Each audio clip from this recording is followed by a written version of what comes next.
Baik, di sini saya Fajri. Saya ingin menjelaskan sedikit tentang sadar diri. Sadar diri merupakan salah satu kemampuan seseorang dalam memahami perasaan, pikiran, serta evaluasi diri. Sehingga hal itu akan membantu seseorang dalam memahami kekuatan, kelemahan, dorongan, hingga nilai yang ada di dalam dirinya sendiri dan juga orang lain. Self-awareness atau kesadaran diri merupakan sebuah kondisi atau keadaan di mana seseorang bisa memahami dirinya sendiri dengan sebaik-baiknya, yaitu kesadaran terhadap pikiran, evaluasi diri, dan perasaan menurut Listiwati tahun 2008. Yaitu sadar diri merupakan kapasitas yang bisa membuat seseorang mampu mengenal dirinya sendiri atau membedakan dirinya eh, sebagai dengan orang lain yang ada di dunia. Self-awareness adalah kemampuan manusia dalam mengetahui dan memahami kekuatan, kelemahan, nilai, dorongan, dan dampaknya bagi orang lain.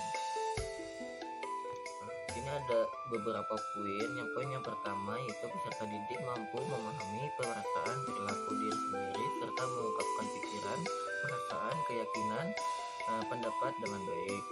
Kemudian poin yang kedua, peserta didik mampu memahami perasaan dan perilaku diri sendiri tetapi tidak mampu mengungkapkan pikiran, perasaan, keyakinan, dan pendapat dengan baik. Peserta didik, poin yang ketiga, peserta didik mampu memahami perasaan dan perilaku diri sendiri serta mengungkapkan pikiran, perasaan, keyakinan, dan pendapat dengan baik. Terima kasih.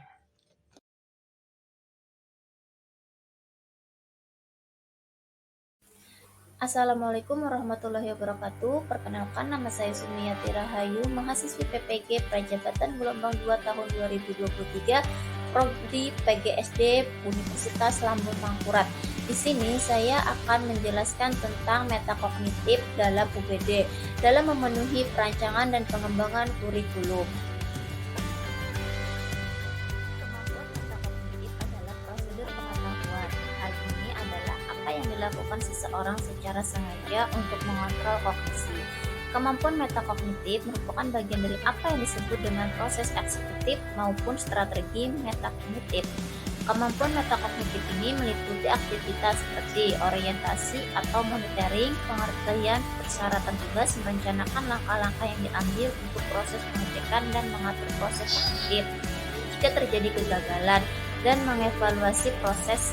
Kemampuan metakognitif sebagai bagian dari proses pengaturan diri, walaupun kita sadar bahwa pengaturan diri tidak bisa dikurangi untuk kemampuan metakognitif. Sampai pada taraf tertentu, metakognisi mempunyai dua aspek yang terpisah tetapi saling berhubungan. Pembagian metakognisi ke dalam dua bagian ini mengabaikan dua fungsi kunci dari metakognisi yang lain, yaitu kesadaran individu dan evaluasi individu terhadap proses pikirannya. Wilson dan Clark menyarankan untuk memperhatikan juga kedua fungsi yang terakhir ini.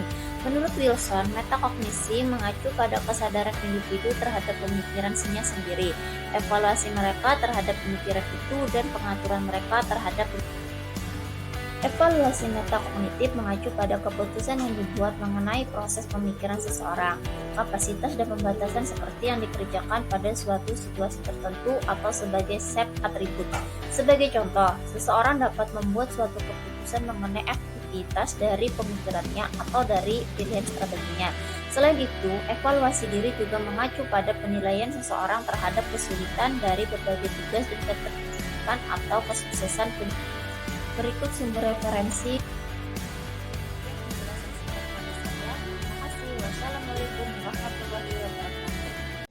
Assalamualaikum warahmatullahi wabarakatuh. Perkenalkan, nama saya Fatmah, mahasiswi PPG Prajabatan Gelombang 2 tahun 2023. Kali ini saya akan menjelaskan tentang penyesuaian diri sendiri dalam penilaian dan evaluasi pemahaman dalam UPD. Topik 3, ruang kolaborasi, perancang dan pengembangan kurikulum. Understanding by Design. Understanding by Design atau UPD adalah model pengembangan kurikulum yang berfokus pada tujuan pembelajaran. Model UPD digunakan sebagai pendekatan untuk merancang kegiatan pembelajaran dengan mempertimbangkan tujuan pembelajaran. Dalam penilaian dan evaluasi pemahaman dalam Understanding by Design, terdapat rubrik kriteria. Yang pertama, sadar diri. metakognitif, penyesuaian diri sendiri, reflektif, dan bijak. Penyesuaian diri sendiri. Penyesuaian diri sendiri yaitu kemampuan seseorang untuk beradaptasi dengan lingkungan, situasi, dan perubahan dalam hidup tanpa kehilangan keseimbangan emosional atau kesejahteraan. Proses penyesuaian diri bisa didorong melalui penggunaan umpan balik berkala, diskusi kelompok, dan aktivitas refleksi yang mendorong siswa untuk mengidentifikasi kekuatan dan kelemahan dalam pemahaman mereka sendiri.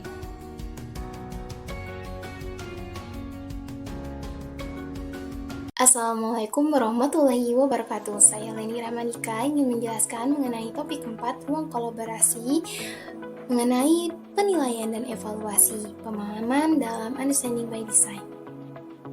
Nah, ada 5 aspek pengetahuan diri yang mencakup sadar diri, metakognitif, penyesuaian diri sendiri, reflektif, dan bijak. Kali ini saya akan membahas mengenai pengetahuan diri, yaitu reflektif.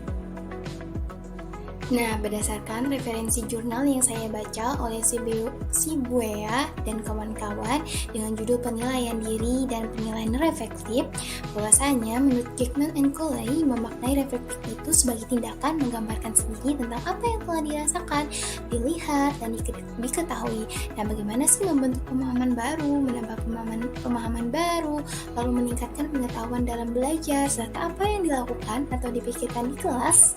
Nah, jadi reflektif ini merupakan unsur penting yang sangat berkaitan dengan aktivitas belajar. Pada intinya, reflektif ini kemampuan peserta didik dalam menghubungkan pengetahuan yang tadi dimilikinya dengan pengetahuan yang baru didapat untuk menyelesaikan suatu masalah, sehingga peserta didik mampu mengevaluasi dirinya sendiri, mampu memaknai pembelajaran yang ia pelajari, dan terampil dalam mengungkapkan perasaan dan mampu mengemukakan pendapatnya. Adapun implementasi aspek pengetahuan diri mengenai reflektif ini, contohnya yaitu peserta didik mampu memahami masalah. Ia memiliki informasi atau pengetahuan atau data yang digunakan untuk merespon yang berasal dari dalam dirinya, sehingga peserta didik mampu merencanakan pemecahan masalah dan melaksanakan rencana tersebut dan memeriksa kembali, sehingga peserta didik dapat menjelaskan apa yang telah dia lakukan.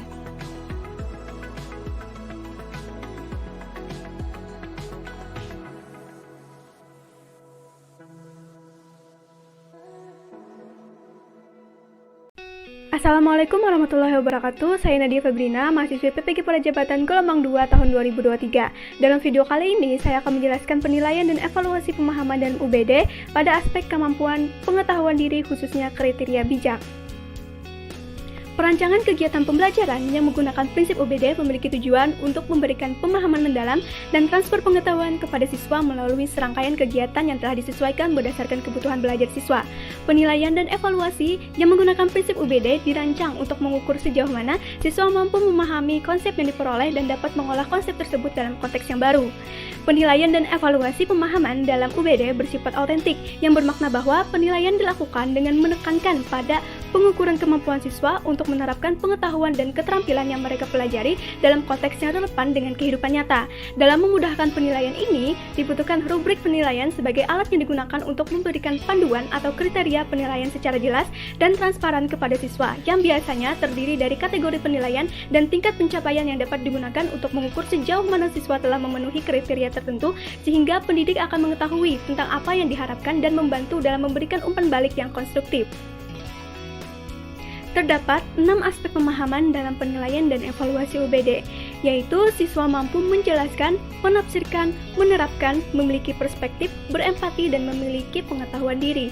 Dalam video kali ini, saya akan berfokus pada aspek yang ke-6, yaitu pengetahuan diri, khususnya pada kriteria penilaian bijak. Berdasarkan referensi yang saya temukan, wisdom atau kebijaksanaan adalah kepandaian individu dalam menggunakan akal budinya berdasarkan pengalaman dan pengetahuan, bersamaan dengan pengintegrasian pikiran, perasaan, dan tingkah laku, serta adanya kemampuan untuk mengevaluasi diri dalam menilai dan memutuskan suatu masalah, sehingga terciptanya keharmonisan antara individu dan lingkungan. Dari definisi bijak ini dapat dipahami bahwa dalam proses pengajaran, hendaknya kegiatan pembelajaran dapat memberikan kesempatan kepada siswa untuk mengembangkan nilai bijak sehingga siswa memiliki kemampuan untuk membuat keputusan yang bijak dan tepat berdasarkan pemahaman yang mendalam terhadap situasi atau masalah tertentu dengan mempertimbangkan berbagai aspek, memahami risiko jangka panjang dari keputusan, dan mengambil tindakan yang memperhitungkan kepentingan bersama. Dalam merancang rubrik penilaian kriteria bijak, pendidik bisa menggunakan beberapa indikator. Yang pertama, siswa mampu membuat keputusan yang tepat. Kedua, siswa mampu bertanggung jawab atas peristiwa atau pilihannya sendiri. Ketiga, siswa mampu bertoleransi dalam menerima pendapat orang lain. Keempat, siswa mampu mengendalikan emosi saat dihadapkan pada berbagai situasi. Kelima, siswa mampu mempertimbangkan berbagai risiko dari keputusan yang diambil. Keenam, siswa memiliki kesadaran terhadap pengambilan keputusan dan bagaimana pengaruhnya pada lingkungan dan orang lain. Ketujuh, siswa mampu mempertimbangkan kesejahteraan bersama dan bukan hanya kepentingan pribadi.